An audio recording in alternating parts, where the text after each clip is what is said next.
আসসালামু আলাইকুম এভরিওয়ান। আজকে আমরা কথা বলবো হচ্ছে মেইনলি যারা ইন্টেলিজ আইডিয়া ইউজ করেন তাদের জন্য এটা। তো ইন্টেলিজ আইডিয়া ইউজ করার সময় আমরা সবসময় যে কোনো একটা প্রোগ্রাম যখন লিখি তখন এই প্রোগ্রামটা রান করার সময় আমরা অলওয়েজ মাথায় রাখবো যে যখন একটা প্রোগ্রাম ফার্স্ট রান করব তখন আমরা এইখানে ক্লিক করে রান না করে আমরা চেষ্টা করব যে রাইট ক্লিক করে দেন এই রান বাটনে ক্লিক করার।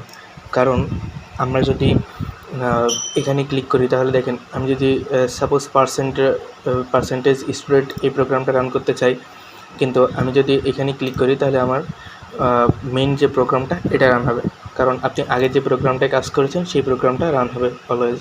তো সেই জন্য আপনি যে প্রোগ্রামটায় কাজ করবেন সেটা রান করার জন্য রাইট ক্লিক করে দেন রান বাটনে ক্লিক করবেন, তাহলে আপনার ওই প্রোগ্রামটাই রান হবে। এবং ফার্স্ট স্টেপে আপনি যখন প্রোগ্রামটা রান করবেন দেন সেকেন্ড বার রান করার ক্ষেত্রে আপনার আর রাইট ক্লিক করে রান করার প্রয়োজন হবে না, আপনারা এখান থেকেই রান করতে পারবেন। Thank you.